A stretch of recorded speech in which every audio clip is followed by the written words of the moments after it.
Hi friends, welcome to mom's kitchen. ఈ వీడియోలో నేను మీకు టమాటో పండు మిరపకాయ పచ్చడిని ఎలా చేయాలో చూపిస్తాను. ఈ పచ్చడిని చాలా ఈజీగా చేసుకోవచ్చు, ఇంకా చాలా రోజులు నిల్వ కూడా ఉంటుంది. దీనికోసం పావు కిలో పండు మిర్చిని, పావు కిలో టమాటాను తీసుకోవాలి. ఇప్పుడు ఒక ప్యాన్లోకి ఒక స్పూన్ మెంతులని, 2 స్పూన్ల ఆవాలని దోరగా వేయించుకోవాలి.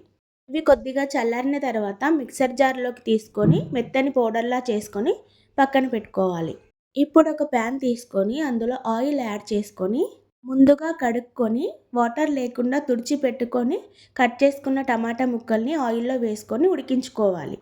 ఇప్పుడు ఇందులోకి ఒక పెద్ద నిమ్మకాయ సైజ్ అంత చింతపండును కూడా వేసుకొని టమాటాలోని వాటర్ అంతా ఎగిరిపోయేంత వరకు కలుపుకుంటూ బాగా ఫ్రై చేసుకోవాలి. శుభ్రంగా కడుక్కున్న పండు మిర్చిని వాటర్ ఏమి లేకుండా తుడుచుకొని తొడమలు తీసి వీడియోలో చూపిస్తున్న విధంగా కట్ చేసుకోవాలి. ఇప్పుడు కట్ చేసి పెట్టుకున్న పండు మిర్చి ముక్కల్ని మిక్సర్ జార్లోకి వేసుకొని అందులో 2 వెల్లుల్లిపాయలు, 1 స్పూన్ జీలకర్ర వేసుకొని మెత్తని పేస్ట్లా చేసుకోవాలి.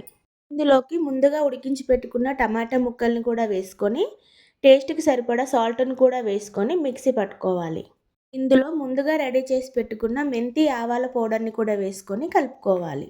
ఈ టమాటా పండు మిర్చి పచ్చడిని ఒక జార్లో వేసుకొని పెట్టుకుంటే సంవత్సరం పాటు నిల్వ ఉంటుంది. మనకు ఎప్పుడు కావాలంటే అప్పుడు ఫ్రెష్గా పోపు వేసుకొని తీసుకోవచ్చు. ఈ పచ్చడి వేడివేడి అన్నంలోకి చాలా బాగుంటుంది. ఈ సీజన్లో దొరికే పండు మిర్చితో మీరు కూడా ఒకసారి ఈ రెసిపీని తప్పకుండా ట్రై చేయండి.